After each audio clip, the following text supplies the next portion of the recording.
எது புற்றுநோயை ப்ரிவென்ட் பண்ணக்கூடிய உணவுகள் இருக்குது அப்படின்னு பார்த்தா அங்கேயும் முதலிடத்தில் இருக்கிறது லோ கிளைசமிக் ஃபுட்டு தான். ஸோ முடிஞ்ச வரைக்கும் இந்த ஒயிட் வெள்ளை வெளையேன்னு இருக்கிற இட்லி, வெள்ளை வெளையேன்னு இருக்கிற அரிசிலாம் வேண்டாம். நல்ல இந்த தானியங்கள், கருப்பு சோறு இதை நிறைய எடுத்துக்கிறத வச்சுக்குவோம்.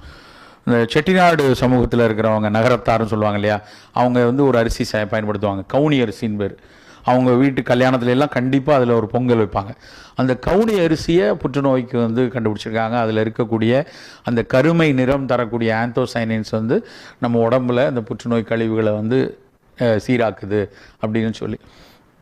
அதனால் அந்த black rice, red colour rice, சிறுதானியங்கள் இதை வந்து உங்களுடைய அன்றாட உணவுகளில், அது வந்து இப்போ நிறைய பேர் என்ன நினைக்கிறாங்கன்னா, ஒரு 15 நாளைக்கு ஒருக்க போய் ஏதாவது திணை அரிசியில் பொங்கல் செஞ்சுவோன்னு சொல்கிறது, இல்லைன்னா ஒரு பெரிய ஃபங்க்ஷனில் நானும் ராகி களி கிண்டியிருக்கேன் தெரியுமா அப்படிங்கிற, அதுக்கு பேர் வந்து நல்லதில்லை. நம்ம அன்றாட வாழ்க்கையில் இருக்கணும். வாரந்தோறும் சாப்பிடக்கூடிய உணவுகளில் அட்லீஸ்ட் ஒரு 40-50% வந்து இந்த சிறுதானியம், பாரம்பரிய விஷயங்களை எடுத்துக்கொள்ளணும். ரொம்ப முக்கியமாக புற்றுநோயை பொறுத்த வரைக்கும் நிறைய மணமூட்டிகள், அதாவது ஸ்பைசஸ்ன்னு சொல்லக்கூடிய அந்த ஸ்பைசஸில் மிளகாவத்தில் மட்டும் விட்டுருவோம். மீதி எல்லாம் இஞ்சி, பூண்டு, சீரகம், பெருஞ்சீரகம், வெந்தயம், வெங்காயம், வெள்ளைப்பூண்டு, அவ்வளோ எதெல்லாம் நல்ல ஃப்ளேவர் வருதோ அது எல்லாத்துக்குமே ஏதாவது ஒரு வகையில் புற்றுநோயை குணப்படுத்துவதற்கான வாய்ப்பு இருக்குது. அந்த புற்றுநோய் குணப்படுத்த நீங்கள் அதை வந்து எப்படிலாம் நம்ம பயன்படுத்தலாம்? நார்மலாக டீ குடிக்கிறோம், எல்லாருக்கும் டீ பிடிச்சமான விஷயம். அந்த டீ எடுக்கிறப்பவே அந்த டீ லீஃபோடு சேர்ந்து ஒரு லவங்கப்பட்டை போட்டுக்கலாம், அந்த டீ லீஃபோட துளசி போட்டுக்கலாம், டீ லீஃப்லேயே ஏலக்காய், இஞ்சி போடலாம். தினசரி அதை சேர்த்து கொண்டே வரலாம். ஏன்னா tea itself one of the best medicine. தேயிலையில் மட்டும்தான் அந்த நான் சொன்ன அந்த வெங்காயத்தில் இருக்கக்கூடிய அதே ஃபினாலிக் காம்பவுண்ட்ஸ் தேயிலையில் நிறைய இருக்குது. ஆனால் தேயிலை டீ அப்படின்னா கண்டிப்பாக அது வந்து பால் சேர்க்காம தான் குடிக்கணும். நீங்கள் தேயிலையில் பால் சேர்த்துட்டோம்னா தேயிலை செத்து போயிடும். ஏன்னா அதில் இருக்க உலகத்திலேயே டீயில் பால் ஊற்றி குடிக்கிற கூட்டம் நம்ம மட்டும் தான் தெரியும் இல்லையா, யாரும் சாப்பிட்றது கிடையாது. வெளிநாட்டில் எங்கே போனாலும் பால் கேட்டானாலே அவன் பார்ப்பான், மேலே பார்ப்பான் இந்தியனான, அப்புறம் நடுவில் பார்ப்பான் தொப்பை இருக்கான்ட்டு, ரெண்டும் இருக்கும். அப்படி தான் அவங்க. ஏன்னா பால் எப்படி அது வந்ததுன்னா இங்கிலீஷ்காரன் கொண்டு வரான், 17th century இங்கே வருது. இங்கே வரும்போது இங்கிலீஷ்காரங்க அதை குடித்து நல்லா இருக்குது, எனர்ஜெட்டிக்காக இருக்கும், சாப்பிடான்னு சொல்லி அவங்க கூட இருக்கிறவங்களெல்லாம் குடிக்க வைக்கிறான். நிறையா பிளான்டேஷன் பண்ணும்போது அதை பார்த்து அங்கே இருக்கிற கங்காணிகள் அவங்கெல்லாம் சாப்பிட ஆரம்பிக்கிறாங்க. அப்படி தான் அது வருது. வரும்போது இவர்கள் மனதில் ஒரு இது என்னென்னா, பால் மிகச்சிறந்ததாச்சே, பாலை எப்படி விடுறது, பால்லாம் நல்லதுன்னு சொல்லியிருக்காங்க அப்படின்னு இங்கே ஒரு மனநிலை இருக்குது. அங்கே டீ நல்லதுன்னு இருக்குது, சரி ரெண்டையும் ஒன்றா கலந்துருவோன்னு கலந்துட்டாங்க. அப்படி தான் தேயிலையில் பாலை ஊற்றுனது. அது நம்ம ஊரில் அப்படி தான் அந்த பழக்கம் வந்துச்சு. அந்த ஒரு விஷயத்துலேருந்து வெளியே வர நம்ம டீனா பிளாக் டீயாக குடிப்போம். பிளாக் டீயாக குடித்து அதில் இருக்க ஒரு சின்ன கசப்பும் துவர்ப்பும் இருந்தால் அது சர்க்கரைக்கும் நல்லது, மாரடைப்புக்கும் நல்லது. இப்படியான தேநீரை வந்து நம்ம காலையில் எடுத்துக்கணும். அதோட இந்த மணமூட்டிகளில் எல்லாமே கருவேப்பிலை எல்லாம் அவ்வளோ நல்லது. பெருங்காயம், சாம்பாரில் போடுற பெருங்காயம், வெள்ளைப்பூண்டு, வெந்தயம், இதை வந்து உணவுகளில் நிறைய எடுத்துக்கொள்ளும். எடுக்கக்கூடாதது அப்படின்னு பார்த்தீங்கன்னா ரொம்ப டீப் ரோஸ்டட் ஆயிலி ஃப்ரைடு விஷயங்கள் வேண்டாம். அப்பளம் இல்லாமல் சாப்பிடுவேங்கிறத வந்து கொண்டு வந்து ஒரு சத்தியம் எடுத்துருங்க. அப்பளம் நமக்கு தேவையே இல்லாத ஒன்று. அது எதுக்கு பொரிச்சு, எண்ணெயில் பொரிச்சு, அது விரிஞ்சு அதை போட்டு தான் சாப்பிட்டோம். ஒரு பயங்கரமான அடிக்ஷன். இல்லை பாரம்பரியமாக தமிழன் அப்படி சாப்பிட்டோன்னா அந்த தமிழன் சாப்பிடட்டும், நமக்கு வேணாம். ஊறுகாய் வேண்டாம், நமக்கு தேவையே இல்லை. ஊறுகாய் அவசியம் இல்லை. ஊறுகாய் மிகச்சிறப்பான அதனுடைய பின்னாடி இருக்க ஃபிலாசபி, பாதுகாத்த விஷயம், மரபு கொண்டாடிய விஷயம் தான். நான் அதை ரொம்ப போட்டுறேன். ஆனால் நமக்கு தேவையில்லை, நமக்கு வேண்டாம். ஏன்னா எண்ணெயில் பொதுமி ஊறி உப்பும் எண்ணெயும் சேர்ந்ததுன்னா கண்டிப்பாக அதை வந்து நம்ம உடலுக்கு ஏதாவது ஒரு வகையில் தீங்கு விளைவிக்கக்கூடிய. ஸோ உணவுலையும் உடல் பயிற்சியிலையும் மிக தெளிவான ஒரு விஷயம் வச்சுங்க. அதுக்கு அடுத்த விஷயம் ரொம்ப முக்கியமானது, இதையெல்லாம் தாண்டி உள்ள விஷயம். நானும் டாக்டர் தனிகாச்சலம் சார்கிட்ட நான் வந்து ஒரு ரிசர்ச்சில் ஒரு 10 வருஷத்துக்கு மேலே இருந்தேன், கார்டியாலஜி இதில். அவர்கிட்ட அடிக்கடி பேசிட்டே இருப்போம். சார் ஹார்ட் அட்டாக் வர்றவங்களில் வந்து நீங்கள் என்ன பார்க்குறீங்கன்னு சொல்லுவார். இப்போ சிரிச்சுட்டே சந்தோஷமாக இருக்கேன், எவனுக்கும் வர்றதில்லப்பா, வர்றவங்க பின்னாடிலாம் வாழ்க்கையில் ஏதோ ஒரு பிரச்சனை இருக்குது அப்படிம்பார் அவர். ரொம்ப முக்கியமான விஷயம் மனம். இந்த மனம் சரியாக இருந்ததுன்னா நம்முடைய மாரடைப்புகளையும் புற்றுநோயும் பேரளவுக்கு நம்ம வந்து கட்டுப்படுத்த முடியும். அதில் நீங்கள் ரொம்ப முக்கியமாக பார்த்தீங்கன்னா இன்றைக்கி ஒரு எல்லாருக்குள்ளேயும் ஒரு பரபரப்பும் பதட்டமும் பயமும் ஒரு சின்ன லெவலில் இருந்துக்கிட்டே இருக்குது. நான் அடிக்கடி ஒரு உதாரணம் சொல்லுவேன். நம்ம ஒரு இடத்துல போகிறோம், ராத்திரி ஒரு 12 மணிக்கு போகும்போது ஒரு எதிர்த்தாப்பில் ஒரு நாய் நிற்குதுன்னு வைங்க ரோட்டில், நமக்கு ஆட்டோமேட்டிக்காக ஒரு பயம் வரும். அது நம்மளை பார்த்து தலையை மட்டும் அப்படி லைட்டாக 360 டிகிரியில் திருப்போம். அப்போ நமக்கு குருன்னு உள்ளுக்குள்ளே வயரெல்லாம் ஓடும், எங்கே பிடிக்கிற போதோ அப்படின்னு பயப்படுவோம். அப்போ பதட்டம் வரும். உள்ளே வந்து நம்ம உடம்புல இருந்து அந்த எஃபிட்ரின் நார்எஃபிட்ரின் ஹார்மோன்லாம் சுரக்கும், அட்ரிலின் சுரக்கும். அந்த நாயை பார்த்துக்கிட்டே நடப்போம். அந்த நாய் நம்மளை பார்த்துட்டு இவெல்லாம் ஒரு வேலை அப்படின்னு சொல்லிட்டு அது தலையை இப்படி திருப்பிடும்.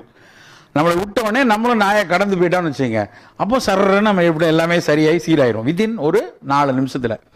அப்போ அது ஒன்றும் பண்ணாது, உடலை எந்த விதத்துலையும் பாதிக்காது. ஆனால் என்ன பிரச்சனைன்னா, நமக்கு எந்த நேரமும் ஒரு நாய் துரத்திக்கிட்டே இருக்குது. 24/7 வீட்டில், ஆஃபீஸில், போகிற இடங்களில் எங்கேயோ யாரோ நம்ம விரட்டி கொண்டும் துரத்தி கொண்டு இருக்கிறதா நாம் நினச்சிக்கிறோம். உண்மையில இருக்கா இல்லையான்னு கிடையாது. ஆனால் நம்ம அந்த பரபரப்புலேயே வாழ்கிற ஒரு தன்மை தான் இந்த ஸ்ட்ரெஸ் ஹார்மோன்ஸ் என்ன பண்ணும் அப்படின்னா, ஸ்ட்ரெஸ் வரும்போது உடம்பு எப்படி, மூளை என்ன மாதிரி யோசிக்கணும், இவனுக்கு ஏதோ ஒரு சம்பவிக்க போகுது, அவனை பாதுகாக்க வேண்டும் என உடல் முடிவு பண்ணிடும். நம்ம அந்த பயமும் அந்த பதட்டமும் பரபரப்பும் இவனுக்கு வரக்கூடிய ஆபத்திலிருந்து நம்மை காப்பாற்ற வேண்டுங்கிறதுனால ரத்த சர்க்கரையை குப்புன்னு ஏற்றி விடும். ஏன்னா சர்க்கரை தான் நமக்கு எனர்ஜி. ஸோ சுகரை கூட்டும். அட்ரிலின், நார்எட்ரிலின், அந்த எஃபிட்ரின், இந்த ஹார்மோன்ஸ் எல்லாத்தையும் சுரந்து விடும். அதெல்லாம் வேசல் டைலேட் பண்ணி விடும். வெசல் எல்லாம் டைலேட் பண்ணி என்னமோ அவன் வந்து மரணத்தோடு போராடுவதற்கான எல்லா உத்தியும் அந்த நிமிஷத்தில் கொடுக்கும். இது எப்போது வந்தால் பரவாயில்ல, எந்த நேரமும் மரணத்தோடு போராடக்கூடிய ஒரு தன்மை ஃபிசியாலஜி உடம்புக்குள்ளே வர்றது தான் இந்த மாதிரியான நோய் கூட்டங்கள் அதிகரிக்கிறதுக்கான காரணம். ஸோ மனம் மிகச்சிறப்பாக இருக்கணும். மனம் மிகச்சிறப்பாக இருக்க வேண்டியதுக்கு நம்ம சில சின்ன சின்ன விஷயங்கள் ரொம்ப கடைபிடிக்கலாம். நமக்கு சுகர் வரக்கூடாது, புற்றுநோய் வரக்கூடாது, பிபி வரக்கூடாதுன்னா பிக் பாஸ் பார்க்காம இருப்போம். அது ஒரு முக்கியமான விஷயம்.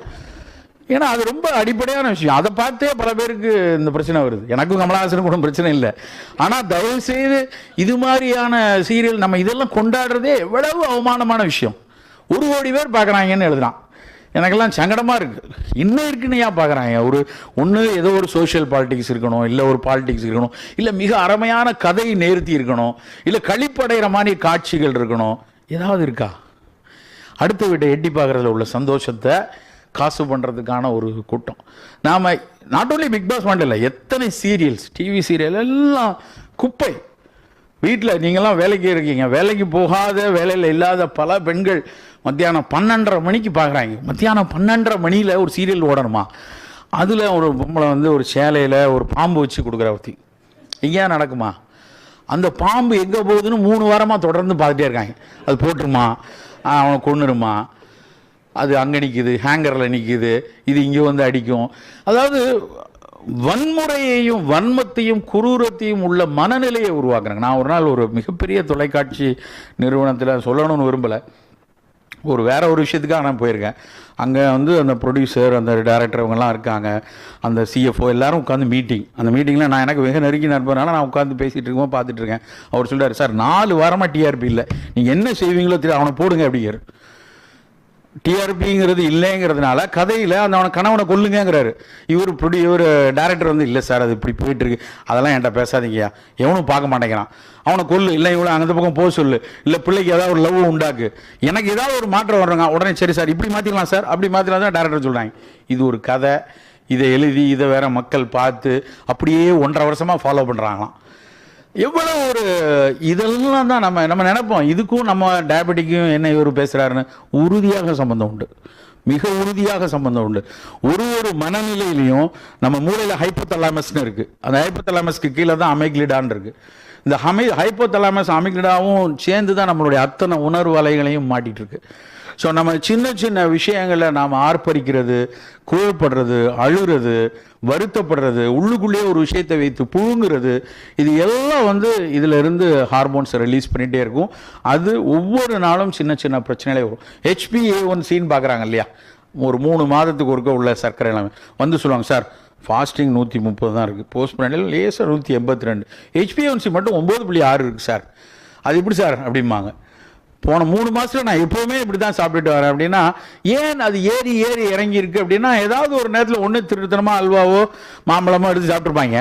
எல்லா விதத்துலையும் கட்டுப்பாடாக ஒரே ஒரு மைசூர் பாக் சாப்பிட்டா இந்த நிலமை தான் நடக்கும். அல்லது இது மாதிரி சீரியலில் அப்பப்போ பப்பன்னு இருந்து, இல்லை அந்த நாய் துரத்துற வேலைகளில் அப்பப்போ இருந்து, அதில் வரக்கூடிய ஒரு சூழலில் தான் இந்த மாதிரி HbA1c ஏறி இறங்குறதுக்கு காரணம். ஸோ இது மாதிரி ஃப்ளக்சுவேட்டட் சுகர் லெவல், டயபெட்டிக்கும் பிரச்சனை வரும், அது மூலமாக வரக்கூடிய ஹார்ட் அட்டாக்கு, அப்புறம் அது மூலமாக வரக்கூடிய புற்றுநோய்கள்.